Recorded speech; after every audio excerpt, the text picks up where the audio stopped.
Assalamualaikum warahmatullahi wabarakatuh. Kita bertemu lagi di hari Selasa Ya, dengan Ustadz Asrul. Karena kemarin minggu lalu ya, beliau berhalangan hadir. Insya Allah kita akan bahas lagi pembahasan kita yang terakhir dengan beliau, yaitu tentang fikih kebencanaan. Gitu ya. Mari kita mulai dengan baca Bismillah bersama-sama. Bismillahirrahmanirrahim. Bismillahirrahmanirrahim. Baik, Mas Esa ya, malam Ya, hari ini menemani Mas Fikri juga ya. Ustadz Asrul. Alhamdulillah. Biasanya kan sama Mas Rio ya. Iya, Tapi malam ini sama Mas Esa karena Mas. minggu lalu juga sama Mas Esa. Ya, Harapannya bisa istiqomah kita di sini. ya. Amin. Iya. Ini emang kebetulan Mas Rio ini emang berhalangan baru tidak enak badan. Oh Sebenarnya. gitu Ya, ya. Salkawa. Amin. Kita doakan semoga cepat Ya, sembuh beliau. Baik, teman-teman semua, kita langsung bergabung dengan Ustadz Asrul ya tentang fikih kebencanaan itu. Baik, tidak lama-lama saja. Waktu dan tempat saya persilakan. Baik, terima kasih Mas Fikri dan Mas Esa. Assalamualaikum warahmatullahi wabarakatuh. Waalaikumsalam warahmatullahi wabarakatuh. Alhamdulillahi rabbil alamin wa bihi nasta'in ala umuri dunya waddin. Wassalatu wassalamu ala asyrafil anbiya'i wal mursalin wa ala alihi wa sahbihi ajmain, amma ba'd. Alhamdulillah, sahabat Saka semuanya dimanapun Anda berada, tidak bosan-bosannya kita memanjatkan rasa syukur kita kepada Allah Subhanahu wa Ta'ala atas limpahan rahmat dan karunia-Nya kepada kita semua. Salawat dan salam semoga tetap tercurahkan kepada junjungan kita Nabiullah Muhammad Sallallahu alaihi Alaihi wasallam. Wasallam, Nabi yang diutus ke tengah-tengah umat manusia, membawa agama rahmatan lil alamin. Baik sahabat Saka semuanya yang dimuliakan oleh Allah, malam ini tema kita masih bencana. Kita usahakan ini materi yang terakhir ya Mas Fikri, Mas Esa ya. Siap. ya, Ini memang masih agak banyak, tapi tidak apa-apa, tidak kita sampaikan secara menyeluruh, cukup poin-poinnya saja. Masih ada 3 bab. Oh iya. Ya, nanti kita fokus di bab 4 yang sekarang ini. Kemudian bab 5, 6 nanti kita sambil melihat situasi dan kondisinya. Baik sahabat Saka semua, di malam hari ini kita membicarakan soal cara pandang pengelolaan bencana. Ya. Cara pandang ini penting sekali sebab dari sinilah kita akan memandang bagaimana cara kita memandang bencana itu secara keseluruhan. Ya, secara keseluruhan. Setidaknya ada 2 bahasan penting di dalam bab ini. Yang pertama adalah cara pandang mengenai tindakan preventif. Kemudian nanti di bagian kedua ada tindakan praktis. Jadi ada usaha untuk meminimalisir dampak dari sebuah bencana ya Mas ya. Atau kalau perlu kita menghilangkan bencana itu kalau perlu ya, kalau bisa ya. Kemudian di bagian kedua nanti ada tindakan praktis. Tindakan praktis itu maksudnya kalau bencananya sudah terjadi, terus kita ngapain? Nah, iya. gitu. Jadi sifat-sifatnya yang teknis. Baik, kaitan dengan cara pandang mengenai tindakan preventif, ini ada 2 tema besarnya. Yang pertama bahwa bencana itu kausalitas. Ya, ada hubungan Sebab sebab akibat. ya. Ya. Ada banjir, berarti ada banjir sebagai akibat, berarti ada sesuatu yang menjadi penyebabnya. Ada kebakaran sebagai sebuah akibat. Tentu sebelum ada kebakaran ada yang jadi penyebabnya. Itu namanya kausalitas. Di dalam melihat bencana ini ya tentu kita juga menerapkan prinsip ini bahwa bencana itu kadang-kadang juga tidak lepas dari kelalaian ya manusia. Anggap saja kelalaian, karena pada dasarnya tidak ada manusia yang ingin ditimpa bencana. Ya, kalau ada bencana datang, itu tidak lain karena kausalitas. Kemudian yang kedua yang tidak kalah pentingnya adalah bahwa dengan bencana ini kita sedang diuji. Ya, diuji dalam hal apa? Ya, kita diuji sejauh mana peran kita, fungsi kita dalam menjalankan visi. Visi apa? Visi kekhalifahan. Ya, karena kita ini khalifah, maka harus diberi bencana. Kira-kira begitu, Oh gitu. Mas Esa, Mas Fikri. Baik. Harus di Iya, jadi apa ini ya? penting. Ha-ha. Mungkin selama ini kita hanya memahami bencana itu katakanlah kausalitas ya. Itu sudah pemahaman umum di masyarakat kita. Tapi di sisi lain ada hal yang baru yang kita temukan di malam ini, bahwa bencana itu juga tidak lepas dari misi atau visi kekhalifahan. Artinya apa? Untuk kita ini teruji sebagai khalifah ya harus diberi bencana.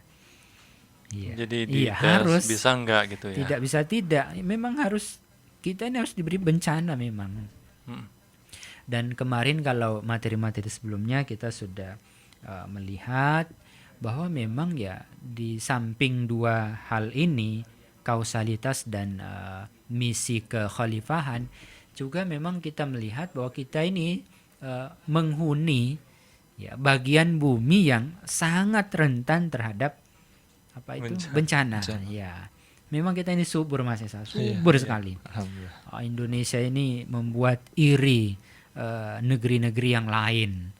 Kita ini seperti negeri yang diceritakan dalam Quran itu, jadi sangat subur. Kalau ingin bepergian itu cukup menaruh wadah di atas kepala.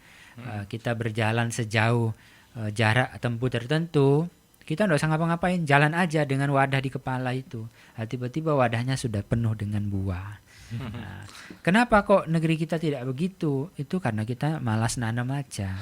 Ini kita subur. Coba semua orang gerak untuk menanam. Baik, itu dua pengantar kita pada malam ini untuk nanti masuk di sesi selanjutnya. Yang jelas bahwa misi khalifah inilah yang kemudian membuat kita berpikir untuk tidak memusuhi bencana.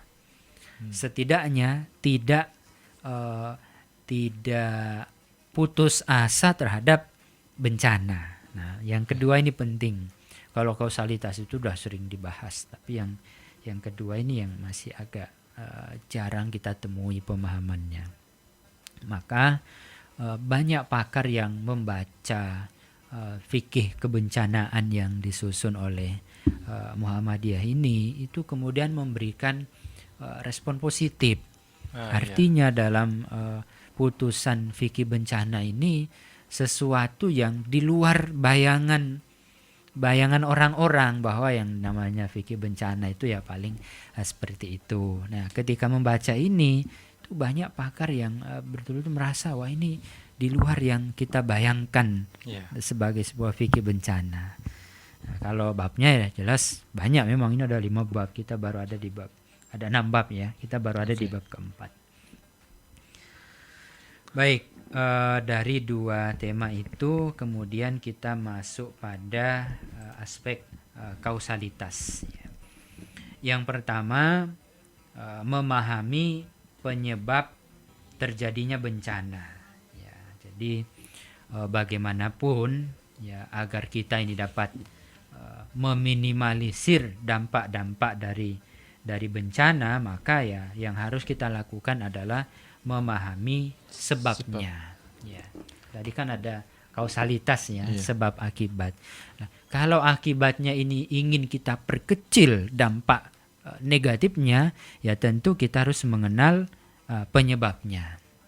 Kalau sudah kenal penyebabnya, lalu kita berpikir gimana caranya agar penyebab bencana itu tidak menimbulkan akibat yang merugikan banyak orang, seperti itu. Baik, Oke. Yang perlu kita perhatikan kaitannya dengan penyebab bencana ini ada dua aspek yang pokok. Yang pertama bahwa ada bencana itu disebabkan karena karakter alam. Yang kedua, ada bencana disebabkan oleh karakter sosial. Seperti apa dua hal ini ya nanti kita lanjutkan. Oke. baik. Ya. Gimana Mas Esa? Udah tercerahkan lagi? Iya, alhamdulillah ya. Jadi emang ada sebab kausalitas tadi dan kita tidak boleh memusuhi bencana. Iya, Karena itu pastinya. sejalan dengan misi kekhalifahan gitu ya. Eh, Menarik ya tentang misi kekhalifahan tadi. Karena banyak sekali orang-orang yang kita lihat juga mengeluh gitu ya ketika ditempa musibah bencana. Tapi akan lebih baiknya ketika kita sama-sama tadi memahami bahwa itu adalah ujian yang memang diberikan kepada manusia untuk menguji misinya. Iya, benar sekali. Apalagi para pemimpin di dunia ini ya, yang mereka punya kuasa untuk misal menangani bencana itu. Oke, Iya. kita bahas lagi sama Ustadz Asrul kelanjutannya yang tadi. Monggo Ustadz. Baik, terima kasih sahabat Saka semuanya. Tadi kita sudah sampai pada penyebab atau penyebab terjadinya bencana. Ya, kita mengetahui penyebab terjadinya bencana itu dapat mempermudah kita untuk kemudian meminimalisir dampak dari bencana itu sendiri. Nah, tadi sudah disebutkan bahwa sebenarnya bencana itu dampak dari bencana itu besar kecilnya disebabkan oleh ketidakpahaman manusia. Terhadap apa? Satu, terhadap karakter alam. Ya. Dua, ketidakpahaman manusia terhadap karakter sosial. Ya, andai kita paham dan kita menjalankan apa yang menjadi rekomendasi dari dua aspek itu, ya tentunya bahwa bencana itu akan ada itu ya, tapi dampaknya bisa kita peringan. Sama seperti kita sakit, Mas. Iya. Di semua orang itu tidak ada yang nampaknya yang sepanjang hidupnya itu tidak sakit. Mestilah sakit ya. Iya. Iya. Nah, sakit itu ya harus menimpa manusia secara individu. Nah, kalau ini mungkin sakit secara kelompok. Ya, bencana itu. Iya, Ya, betul. jadi sakit yang diderita oleh sekelompok orang. Nah, baik, mari kita lihat sejauh mana ketidakpahaman manusia terhadap penyebab bencana. Yang pertama, bahwa sistem keyakinan yang menganggap ilmu pengetahuan itu tidak penting. Ya, ini yang paling klasik. Betul. Ya.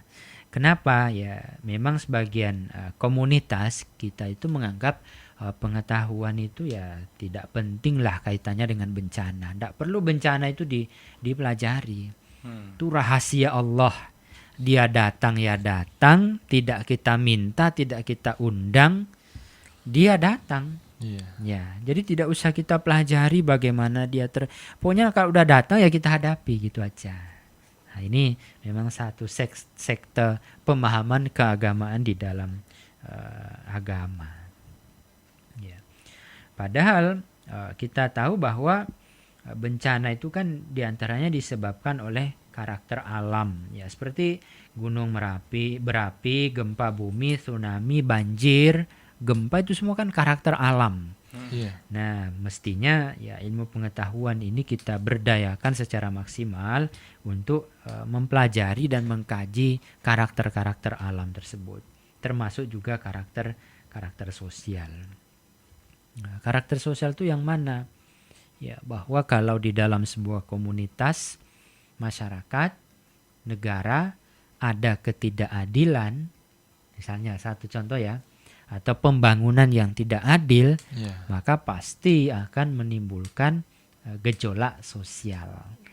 Tadi alam melahirkan bencana alam, gejolak sosial melahirkan bencana sosial. Nah, itu yang pertama. Yang kedua, kita memiliki keterbatasan ahli dan pengetahuan tentang karakter alam dan sosial yang berpotensi menimbulkan bencana. Jadi kita akui saja bahwa memang kualitas sumber daya manusia kita kaitannya dengan pengenalan terhadap bencana ini masih rendah. Ya, SDM kita masih rendah. Termasuk juga SDM di bidang teknologi. Kan saya kira pakar-pakar ke gunung apian di Indonesia misalnya loh ya, kan tidak banyak. Ya, kalau lembaga pengamatan kegiatan aktivitas vulkanologi banyak. Tapi kalau yang betul-betul memang pakar di bidang itu, saya kira masih langka. Pakar tsunami, selain alat kita masih terbatas, ya memang SDM-nya masih kurang. Mungkin kita bisa mendeteksi tsunami itu 30 menit sebelum terjadinya tsunami. Nah, kalau SDM kita ini bagus, jangankan 30 menit, mungkin 1 pekan sebelum tsunami itu terjadi, kita sudah antisipasi. Nah, seperti itu. Jadi memang kita menyadari bahwa kita perlu meningkatkan kepakaran di bidang bencana. Pakar gunung berapi, pakar gempa bumi, pakar banjir. Kalau banjir itu apa ya? Gunung ya berarti ya. Ya, pakar di bidang banjir, pakar di bidang kan kepakaran di bidang itu kan tidak sesederhana yang kita bayangkan ya Mas Esa ya. Harus betul-betul pakar. Benar-benar. Iya. Karena kepakaran mereka inilah nanti yang akan kita butuhkan untuk menindaklanjuti temuan mereka. Gitu ya. Iya, ketindak. Jadi memang hari-hari ini memang negeri kita ini sangat akrab dengan bencana ya. Selesai di satu daerah, ada lagi di daerah yang lain. Di daerah yang satu sebelumnya masih tahapan recovery, ada lagi bencana yang baru muncul. Jadi memang keberadaan bencana di negeri kita ini ya memang sudah seperti itulah. Ya, kita mau lari ke negeri mana? Ini tempat lahir kita, ya di sinilah kita harus tinggal. Kaitannya bencana, tugas kita sebagai khalifah untuk meminimalisir terjadinya bencana itu. Ya, Seperti kemudian pas tahun 2018 ya, Tat. apanya itu? Bencananya beruntun. Oh iya, beruntun sekali sejak tahun 2018 Ya, ya. ketika gempa 2019. Lombok. Masuk lagi 2020. Ini sampai akhir 2020 saja masih ada lagi banjir terbaru di mana sebelumnya Kalimantan? Kalimantan ya. Tadinya kan Sulawesi Selatan, Iya. terus Kalimantan Tengah ya, selatan ya. Terus sekarang Yang kemarin di Indramayu. Jawa Barat ya. Jawa Barat ya. Jadi musibah itu seolah berjalan. Iya. Ya, berjalan dari satu titik ke titik yang lain. Kalau hubungannya Ustadz, kira-kira ada nggak ketika tadi misi kekhalifahan, terus kok sekarang banyak bencana itu karena mungkin sekarang dipimpin oleh pemimpin-pemimpin yang zolim. Apakah itu bisa dikatakan seperti itu sekarang itu? Itu satu sudut pandang ya. Kesimpulan itu lahir kalau kita memahami bencana itu dari aspek kausalitas. Ya, tapi kausalitas yang sifatnya teologis. Oh iya. Kalau yang tadi kita bicarakan adalah kausalitas alam. Ya. Tapi kalau kita kembali kepada misi kekhalifahan yang sesungguhnya, ya bencana ini karena kita tidak menjalankan misi kekhalifahan. Kekhalifahan hanya tugas kita secara kolektif, tidak hanya sebagai pemimpin, tapi tugas manusia secara kolektif. Apa tuh misalnya? Membuang sampah, tidak pada tempatnya. Kemudian membuang limbah. Kalau sampah itu sifatnya personal, kalau limbah itu sifatnya komunitas ya, perusahaan, lembaga gitu ya, misalnya. Atau karena kita tidak terampil dalam mengelola kota. Nah, iya kan? Kita tidak terampil. Jadi tidak ada daerah resapan air misalnya sangat sedikit, ya, seperti yang sudah sering kita singgung di pertemuan yang Karena sebelumnya. rakyatnya juga ya. Iya. Iya. Mungkin sebagai contoh kayak yang di Jakarta kayaknya untuk penanganan banjir kayaknya masih belum selesai sampai detik ini. kayaknya. Ya, karena secara kasat mata memang kita melihat ibu kota kita ini terlalu padat. Iya. Ya, ada dua pilihan sebenarnya. Membatasi penduduk yang tinggal di Jakarta, caranya ya seperti apa ya terserahlah. Atau yang paling ekstrim ya memindahkan ibu kota. Karena kalau ibu kota pindah otomatis banyak hal yang ikut pindah Iya. begitu. Tapi ya itu tadi lagi-lagi tidak ada bagian negeri kita ini yang aman dari bencana. Iya. Ke Kalimantan banjir dan kebakaran.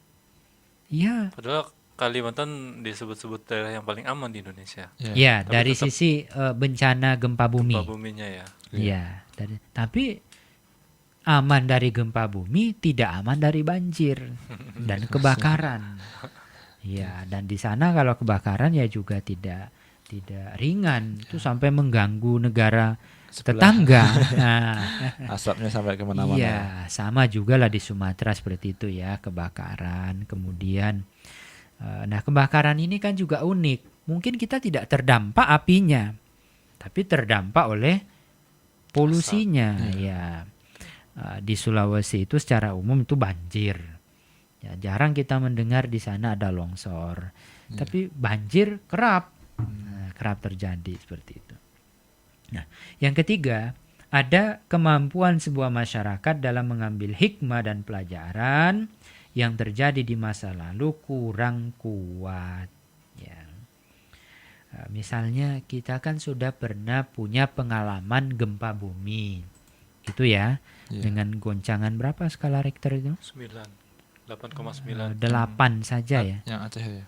Yang Jogja dulu. Oh, jadi 6,5. Nah, 6,5 6,5 sudah mampu meluluh Kan. lantakkan sebagian rumah-rumah di Jogja ya. Iya. Nah ini kalau kita tidak mengambil pelajaran, rumah kita roboh lalu dibuat lagi, tapi tidak menyesuaikan dengan standar ketahanan gempa. Nah ini yang dimaksud.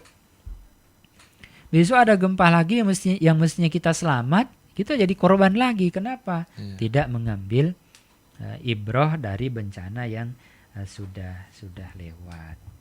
Oh iya benar sih. Ya benar ya mas ya. Iya. Heeh.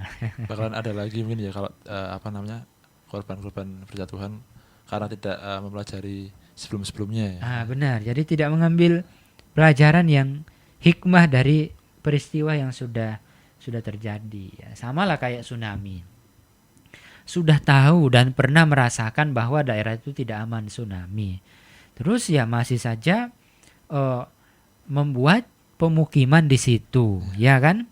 Dan pemukimannya juga sifatnya primer. Artinya itu memang tempat tinggal, bukan hanya sekedar tempat istirahat, itu beda. Tinggal di situ, beranak pianak di situ. Besok kalau ada tsunami datang ya ini yang dimaksud, dia tidak mengambil pelajaran. Atau katakanlah boleh saja tinggal di situ tapi struktur rumahnya harus berbeda. Misalnya apa? Yang kalau ada tsunami datang rumahnya bisa terapung. Nah, gitu. Itu baru namanya Iya mengambil pelajaran. Nah, berikutnya, tindakan pencegahan yang dilakukan oleh sebuah masyarakat itu kurang efektif. Ya, sama seperti yang tadi kita sebutkan itu.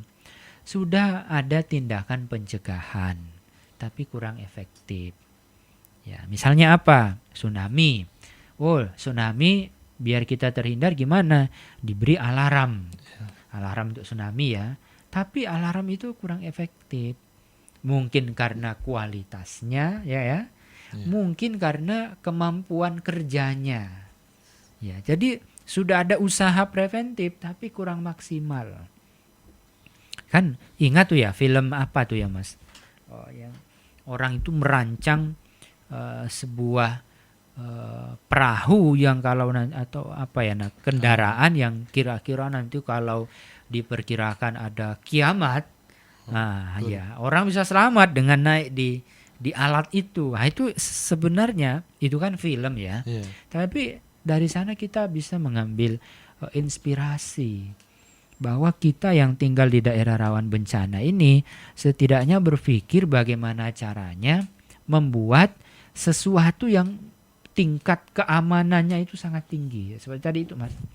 Tapi persoalannya kita itu bisa dan mau nggak? Nah, itu. Ya, yang itu ya.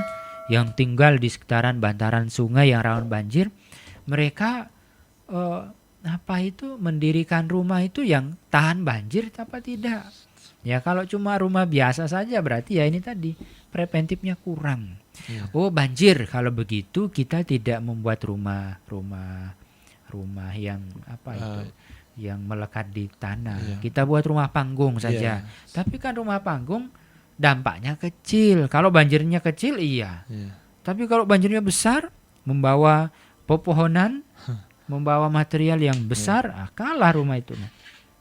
Maka itu tadi, kalau kita ini betul-betul serius ingin membuat tindakan preventif terhadap bencana, ya kita harus membuat spesifikasi. Yang rawan bencana banjir, ya buatlah tempat tinggal yang kira-kira apa tuh istilahnya, aman dari banjir. Betul. Ya gimana ya, ndak tahu lah gimana caranya. Pokoknya kalau kita yang rawan dari kebakaran, ya dibuat rumah yang sebisa mungkin anti api lah gitu ya. Pakai ini berlapis aluminium foil. Iya, itu semua bentuk khalifah. Iya. Jadi khalifah itu mengatur, memakmurkan, termasuk menyelamatkan kita dari bencana. Baik, berikutnya persiapan terjadinya kemungkinan hidup dalam kondisi darurat yang tidak efektif. Ya, ini tidak sadar darurat ini namanya. Kira-kira ini yang mana ini Mas Esa maksudnya ini? Tidak sadar darurat. Mungkin lebih ke masyarakat yang kurang paham terhadap Ya, bencana. benar. itu. Ke masyarakatnya memang. Iya. Jadi gini, kalau ada bencana, otomatis kan biasanya itu ada pengungsian, Iya. gitu ya. Nah, di pengungsian ini biasanya kita tidak peka terhadap hal-hal yang sifatnya darurat, gitu ya.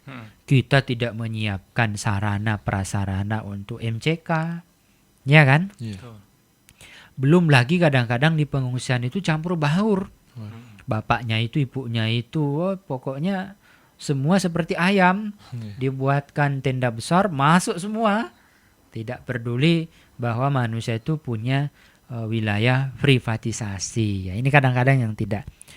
Pengungsinya katakan 1.000 tempat pembuangan MCK begitu hanya beberapa. Ini semua namanya kita kurang preventif dalam hal-hal yang sifatnya darurat. Nah, termasuk juga misalnya jenis bantuan. Ya, kalau ada bencana banjir, ada bencana itu yang mereka butuhkan prioritas itu apa? Ya kan? Iya. Maka sering sekali kita didapati suatu peristiwa ininya melimpah, yang ini kurang. Ya gitu ya. Misalnya dulu ketika zaman kita di Jogja, wah Indominya melimpah sekali Mas.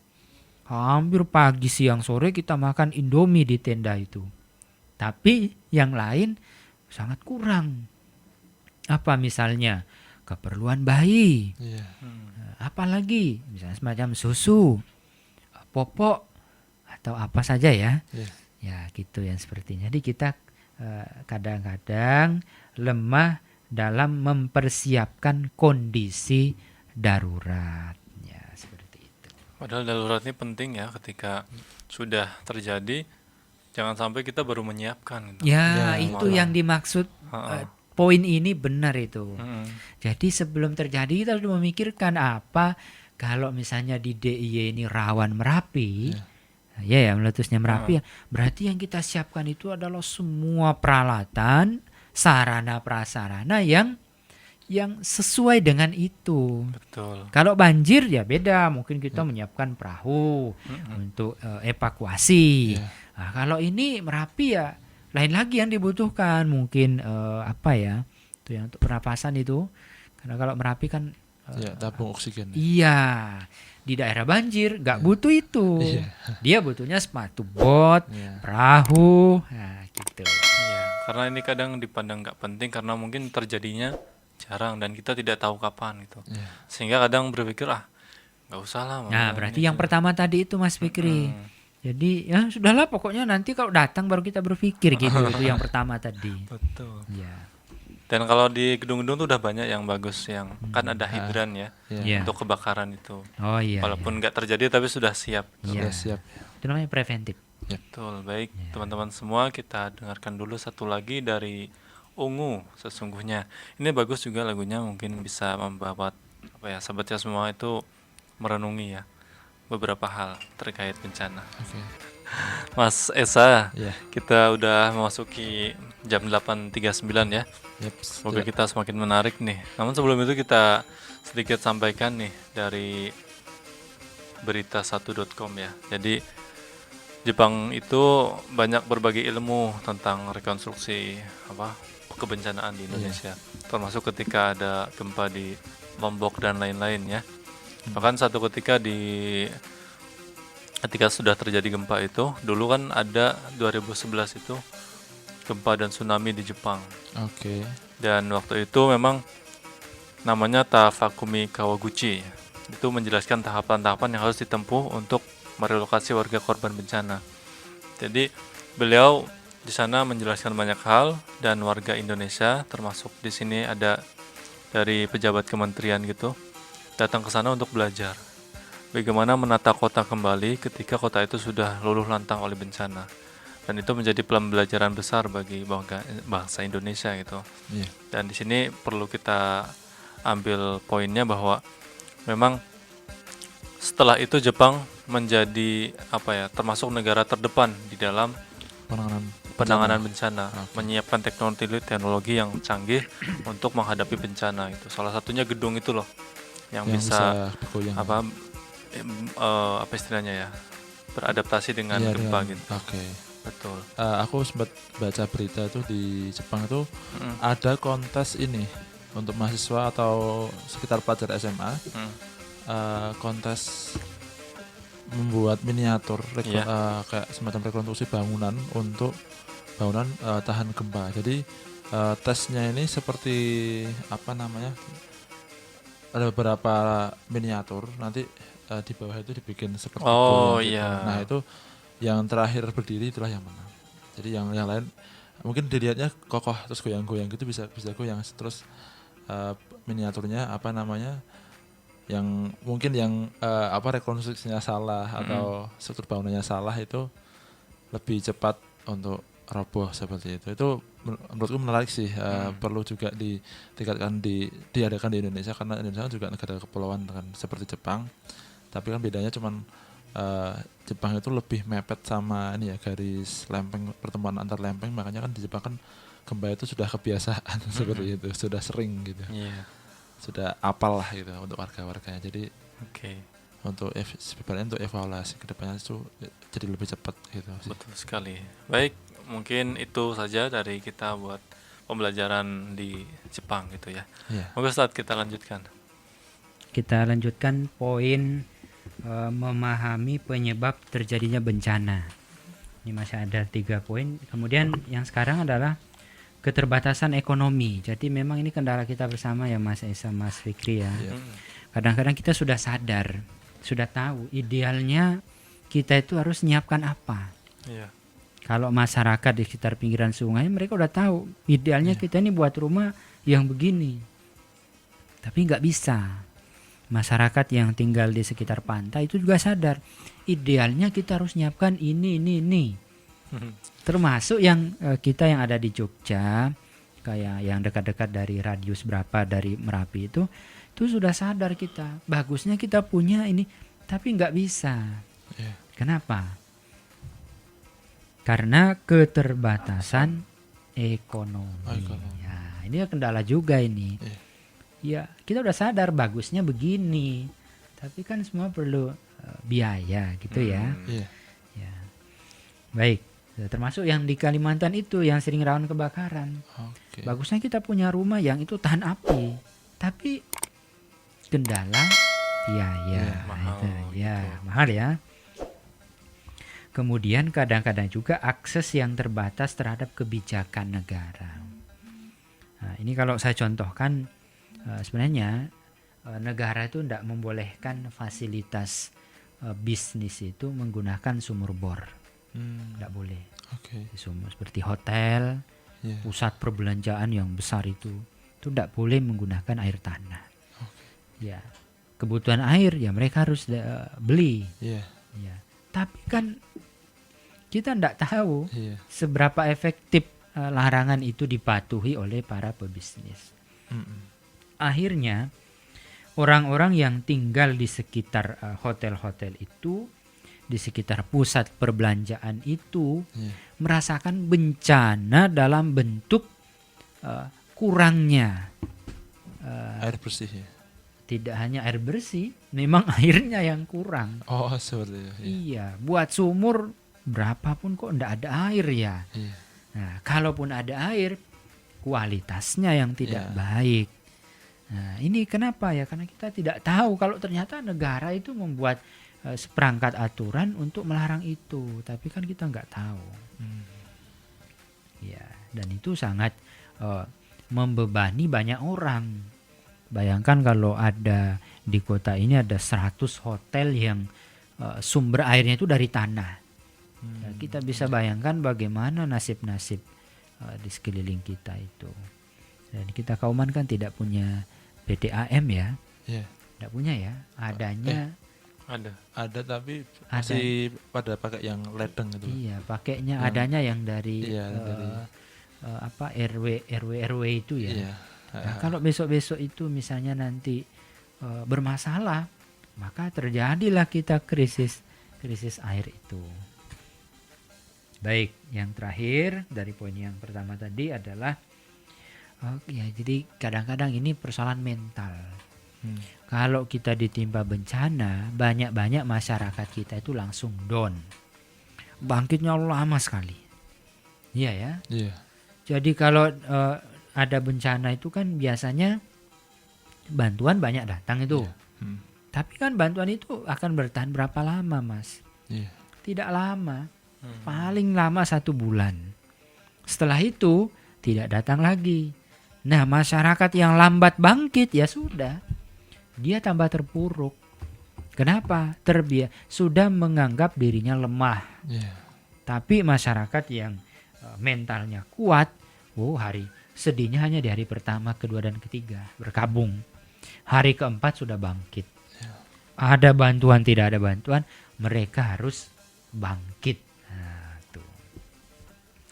Baik, untuk poin pertama kaitannya dengan penyebab memaknai terjadinya bencana sudah selesai. Sekarang kita masuk pada bahasan yang kedua, memahami peran manusia dalam pengaturan alam.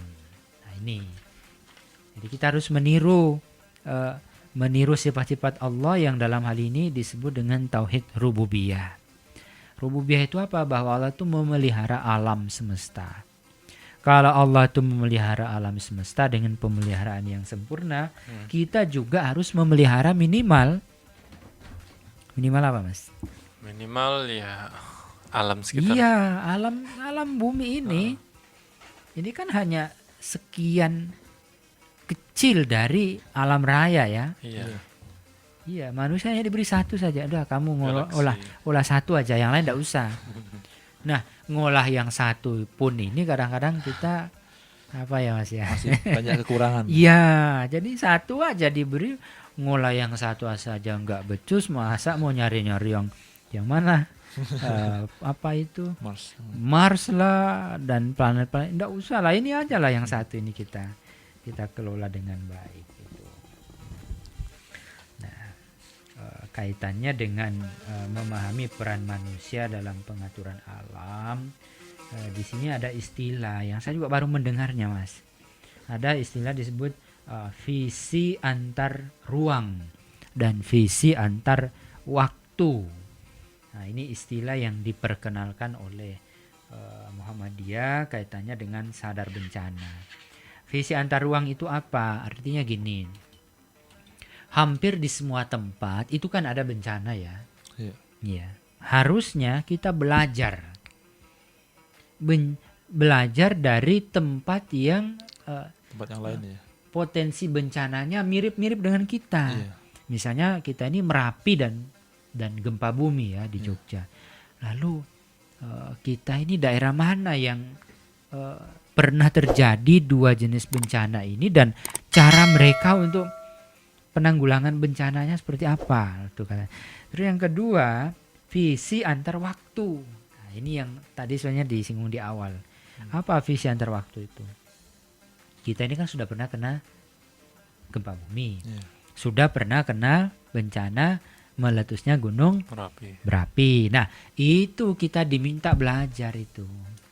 Kalau dulu korban bencana gempa bumi itu ada berapa masih ingat? 5 ribuan ya? Ya ribuan. Iya, 5 ribuan. Saya masih ingat itu. Wah, punya korban bergelimpangan, rumah sakit tidak. Ya, nggak cukup di teras di luar-luar. Pokoknya semua serba.